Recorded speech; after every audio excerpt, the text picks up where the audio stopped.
It's time, and it's episode 54 of the ATM podcast. Every Tuesday, the man Mark Watson, international broadcaster of much acclaim. He's covered World Cups, he's covered Commonwealth Games, recently doing the Invictus Games.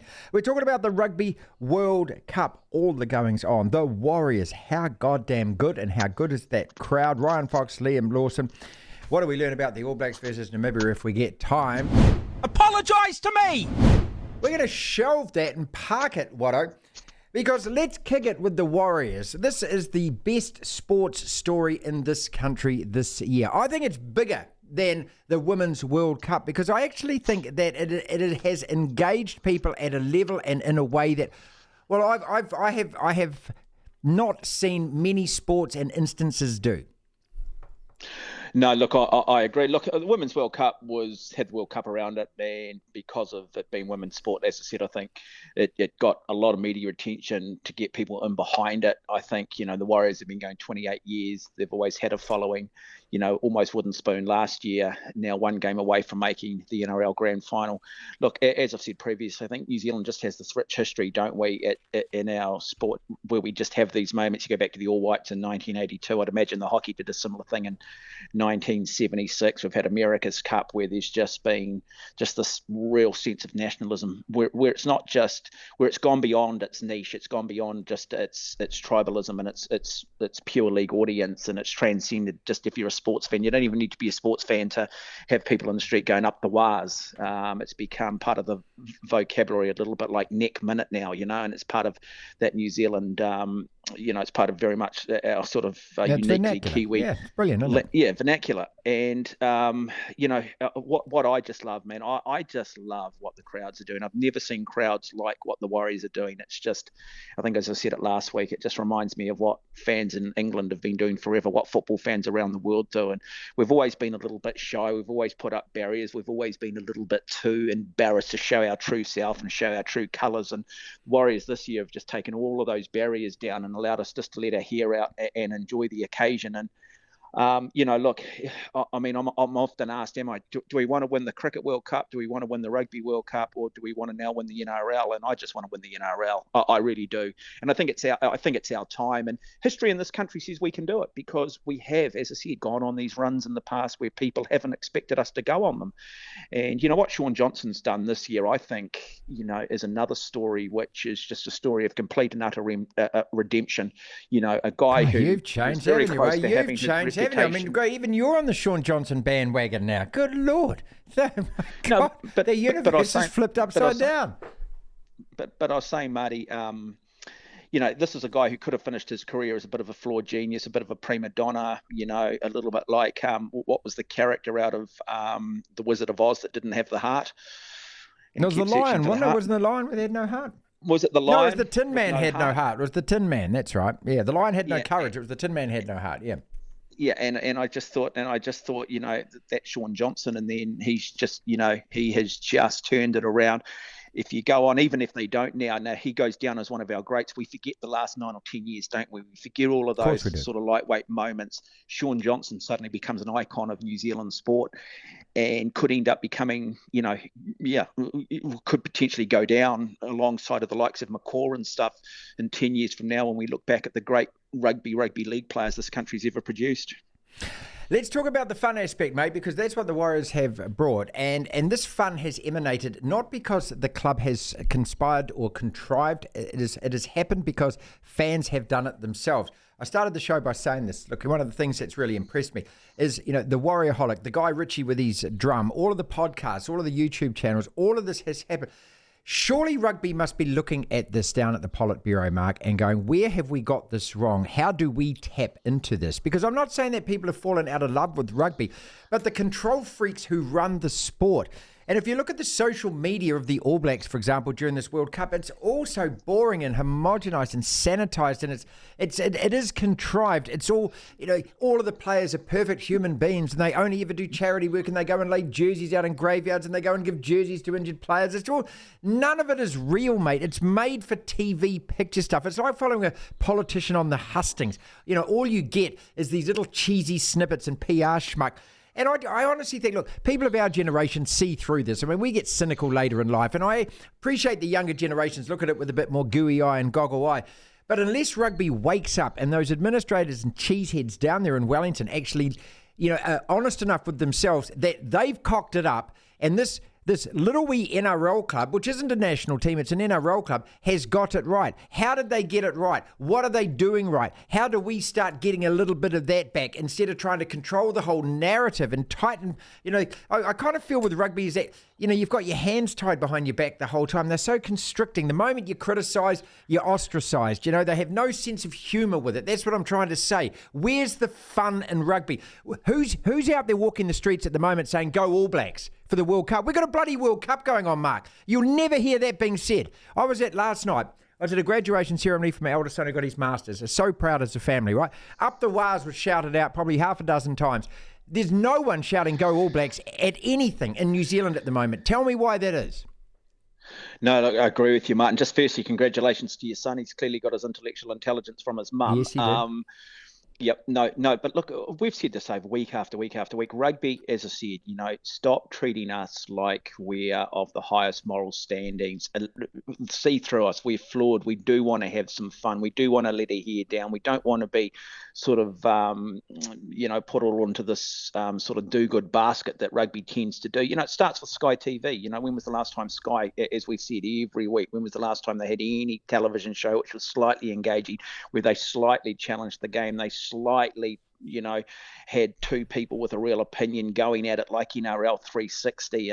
But you also just go through to the clubs. We both work in the radio game. You try and put media requests in with Super Rugby NPC size, and honestly, these guys think they're Liverpool Football Club or Manchester United, and oh no, it's too hard. No, we can't do that. And this, boy, they just put themselves up on this pedestal, and it's just this arrogance around it. And you're right, I don't want to see the manufactured PR stories. I just want to see the flaws. I want to see the colour. I want to see the personality. I don't mind if a guy does an interview and accidentally lets the F word out because he's exuberant.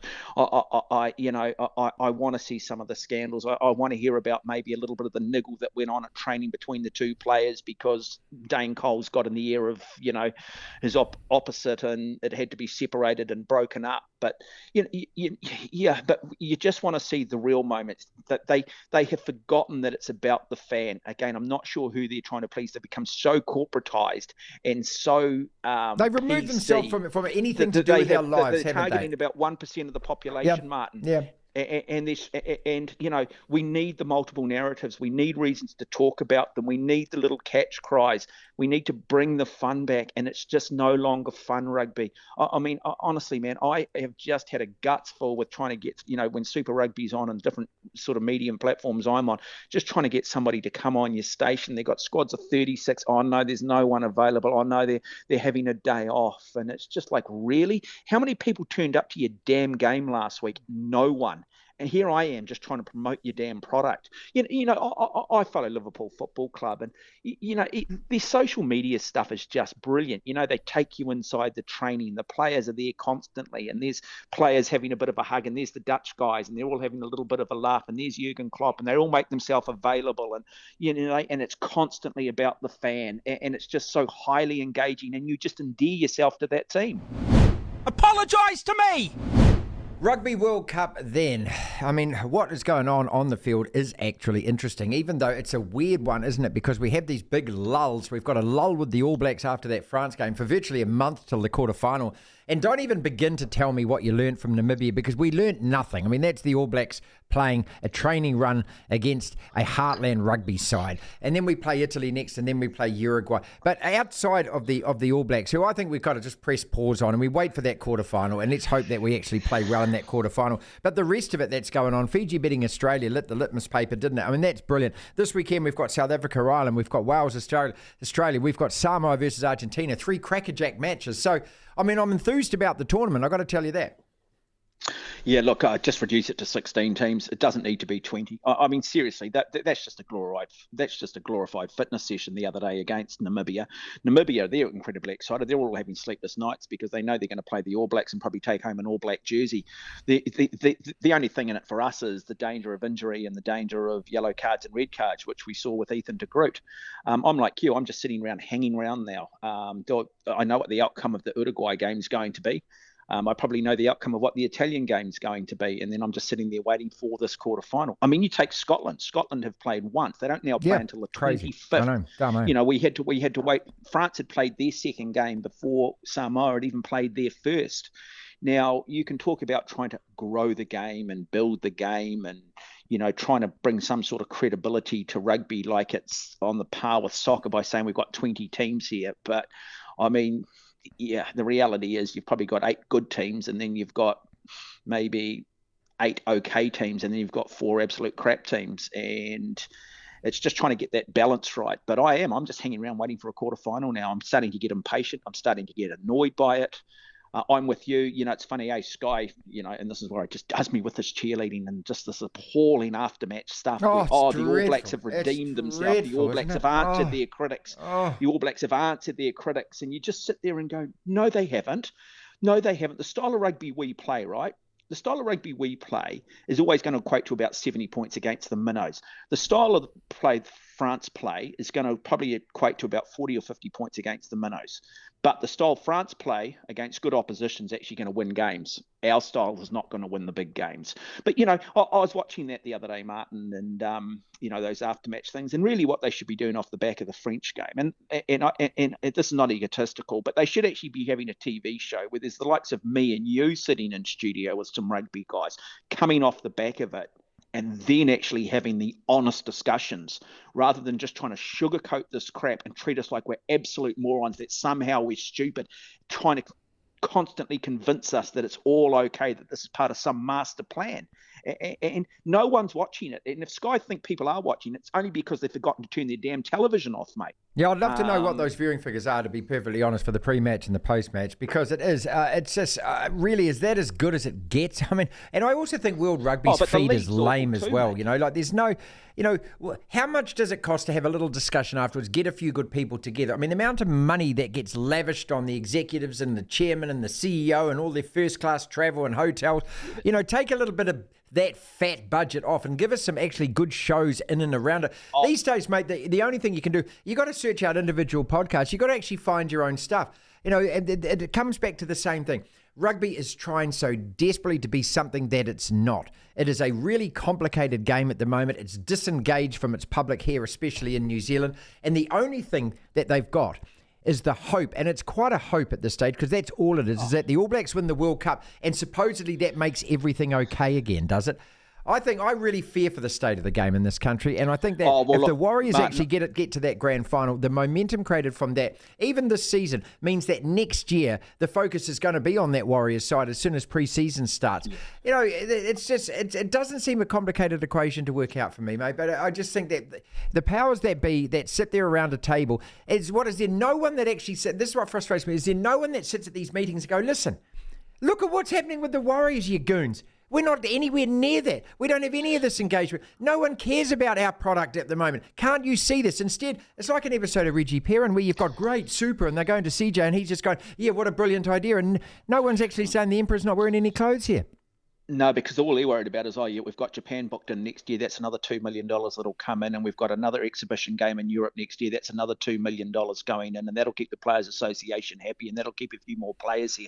Hey, who needs the New Zealand fan? We've got a big fan base overseas. That is the sort of mentality that does go on. The only thing that's going to save New Zealand rugby next year and keep some interest is the fact that Scott Robertson's coming in as All Black coach. And people are curious to see how he goes. What rugby should also remember is next year it's the Olympic Games. So there's going to be 20-odd sports that are going to be in front of the New Zealand public. There's going to be some great Olympic moments that's suddenly going to provide some real aspiration for a lot of young people coming through in terms of other sports. How many young girls are taking up kayaking now that never would have thought about doing it? How many people are riding bikes now? Playing soccer, mate, you know, you look at what Ryan Fox is doing. Yeah. People go, well, Ryan Fox can do it. More people may be taking up go-karting because of what's happening with the likes of the Liam Lawsons.